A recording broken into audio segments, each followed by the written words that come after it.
A lot of entrepreneurs out there live the dream of one day getting acquired by Google or other major corporates out there. Do you think there's anything wrong with that, starting off with that in mind? I don't believe that you should be setting up a company specifically to flip that company. But as a natural evolution of where that company is going, if it were to have an early exit, I don't believe that's an issue at all. And in fact, I encourage that. Certainly, at my prior job, we certainly did a number of transactions. I would say that we're in the class of the sub $50 million deals, and in fact, probably a majority of our transactions were at that level. And it was all about us being able to embrace external innovation. From an entrepreneur's perspective, I also think it's valuable because certainly for a first-time entrepreneur, it's a great way to get the exposure of how to build something up from the ground, and then how to exit it, how to work with the buyer. And then the plus side is you have some cash, so you're able to go further and longer and easier the next time around. So it encourages serial entrepreneurship as well. And so I think for an ecosystem as nascent, certainly in Europe, I would absolutely encourage that. And that's perhaps something we'll turn back to when we talk about venture capital, because it's often an overlooked segment of the market in venture capital. Absolutely. In terms of the entrepreneurs out there, the right timing to come to a Google or something like that to try and get the next raise of capital, would it be after prototype has been built and then you're just looking for scale, or what's your thoughts in terms of what type of organism do you have to have created for Google to be interested potentially? Well, firstly, speaking specifically about Google, I think they're a rare beast in the sense that they knew how to engage with companies who were at very early stages as well as later stages, and everything in between, actually. But in reality, very few companies understand how to embrace external innovation and encompass that and leverage that within large corporates. So I think it's going to be a case by case in terms of who your target acquirer is and how you engage with that person in the company and the organization itself. But certainly from a Google perspective, there really wasn't an early enough time. Having it on my radar screen and my colleagues' radar screen always helped, and being able to follow the progress, see certain validation points, always helped. Being able to perhaps sign a business development deal with the company so that you could strike a commercial relationship always helped. So I don't believe there is a appropriate time. In fact, it should be as early as possible, really. Interesting, because you mentioned something earlier about sort of innovation, external innovation, and we can talk about that later as well. But from an entrepreneur's perspective, understanding why Google may acquire a company, is it very much because you're seeing it as a sort of a bet on the future in terms of they could be in something innovative that may well turn out to bear some fruit in the market? I believe that if you're a platform company, and I would categorize Google that way, that then the strength of your platform is really a function of the strength of the players who operate on that platform and the level of traction of those companies. So I think it's actually a great validation for the platform if you have companies that are living and breathing using your APIs, for example. And so for us, or for Google rather, looking at companies that certainly leverage our platform is a great opportunity to strike business development deals, or if there's great traction in what they're doing, and Google felt that it should be part of the core, then there's a natural progression into moving it into the platform. So that certainly is a great way to engage.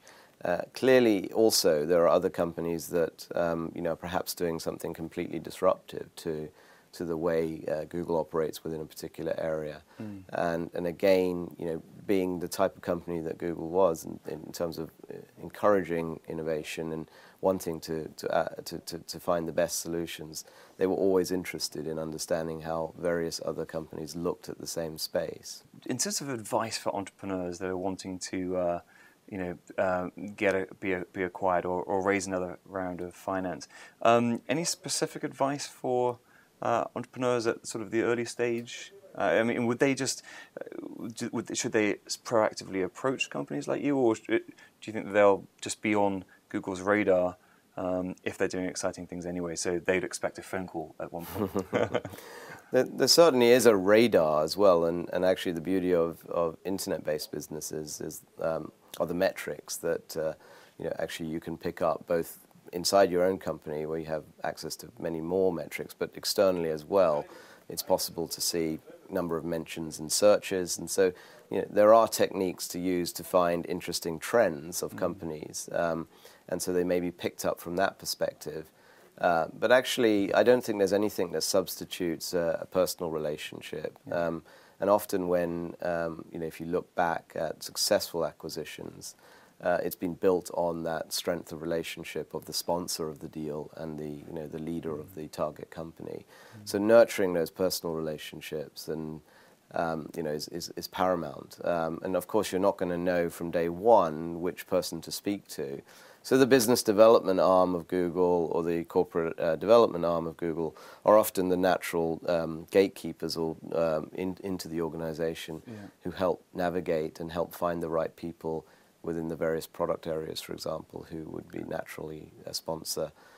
Then it's up to the entrepreneur to nurture that relationship directly. Got it. Okay, so the good old networking in the real world pays dividends. It does, and I think actually that sort of comes as part of the ecosystem in California, and perhaps it's been a little harder in Europe for us to replicate that kind of natural sort of coffee shop networking, and so we've had to be more proactive in Europe in terms of outreach, but also entrepreneurs also need to be more proactive too. So I think there's more to be done in order to smooth that link between corporate engagement with early stage companies. And unfortunately, it still has a predominance of being US tech companies who understand better how to engage, and there aren't enough European corporates who really have enough outreach programs or external innovation programs. Right. It's changing gradually. And the things that you're seeing in, for example, Tech City in London, some of the initiatives there are really encouraging around how corporates are engaging with the community there. Yeah. What's Tech City in London? It's sort of the buzzword of the area around Old Street and Shoreditch, where there's a tremendous amount of exciting, new, innovative entrepreneurs starting their businesses. Yeah. So going out there, networking, doing some warm handshakes, actually meeting people, and because it's interesting because there's some private equity firms out there or venture capital firms that say, don't send us a business plan, come through somebody we know or a mutual acquaintance. It just shows the power of the network that entrepreneurs build. It's very important. It's the same principle, really. However, a handshake is not enough. I mean, I think clearly getting exposed is great, one thing, but you have to have something to back that up with, and that you really have to focus on what are the key validation steps that you're trying to show, whether it's a venture capitalist or whether it's the corporate. What is it that you've done that perhaps is relevant to the person you're speaking to or impressive in some way? It could be as simple as the team that you've put together, all the way up to the breakthroughs you've had in terms of user traction or something like that. And so it doesn't always have to be revenue related, clearly, but certain validation steps are clearly needed in order to make the impression. Got it. So now let's just say somebody's met you, and as you said, it's not just about the handshake.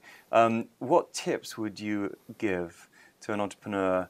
And like, for example, how would you know you're speaking to somebody you would actually want to follow up with, as opposed to no thank you? What tips would you give on that sort of early stage interaction with somebody like you to make sure they can set an impression? What would you be looking for? Somebody who really has given a lot of thought into the audience that they're speaking to. I witnessed this a lot at Google because it's a platform company, because it's all embracing in the internet and plays such an important role as the first exposure to the internet that somebody sees on their search engine page. The assumption was that Google will be doing everything and anything, and therefore they must clearly be interested in my company. And so not having done the homework as to why Google may be interested in this or why not, and just making that assumption was often the first sort of factor that put me off following up. When somebody had really clearly given thought to where it fitted in and how it fitted in and why it was different to what we were doing or why it could take us in a different direction, that was enough of a sort of teaser to then want to explore internally. So I would then take that proposition or that thought internally and find out, is it true what this entrepreneur is saying about this space, unless I had already picked that up from prior conversations. And if there were some interesting overlaps, I could then follow up. So we've talked about sort of what to do when you first meet when you first meet somebody like yourself in that powerful position, and obviously researching why there could be a value and what's a value proposition for the potential acquirer makes a lot of sense. Let's just say now you've taken it to the next level and you've invited them to come and give a pitch. What advice would you give to entrepreneurs about making a pitch that really sticks and works? The same advice, really, if they're talking to myself or a venture capitalist, really.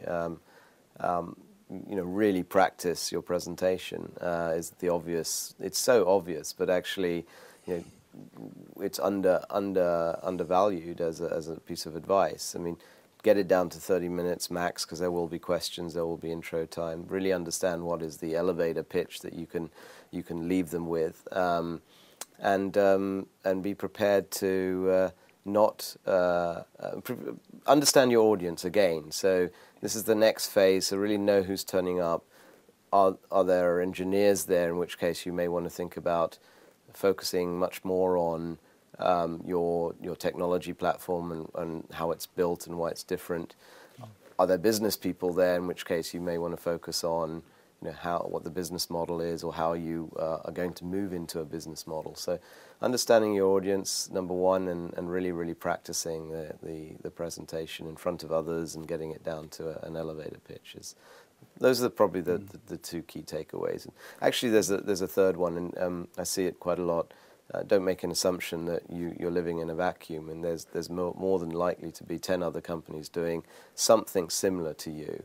And especially in the current age where startup costs have dropped dramatically in terms of what you can do with a little bit of money. There are many solutions out there in the market that look like Me Too, and it could be a first mover advantage. So really try and position yourself as to how you're different or why you're different, so that you don't get the question, well, what about company X, Y, and Z, and look blank. So if you get questions, make sure you know your presentation one layer deeper than your presentation. So if you get questions on that area as well, that's a good way to cut it down to 30 minutes, absolutely. So don't necessarily have all the slides that answer all the questions. Have them in the appendix if you can bring them up. What would you say are some of the trends of the most successful entrepreneurs that would get investment that you're looking for? Is it the people, the team? I know it's a cliche, but it is. Does it have to be both? But it is. Yeah. Well, actually, I think the answer is different depending on who's giving the answer. Yeah. So I guess for an investor, the perfect entrepreneur is someone who's done their shareholders good, made a great return, and probably is going to do it again. For a user of the product, a consumer, if you like, a great entrepreneur is someone who's changed the rules, rethought the rules, dared to take a chance, and made my experience better or improved in some way. And I guess for an operator or a team member in your company, the good entrepreneur is someone who knows how to take a vision and actually execute on it. Yeah.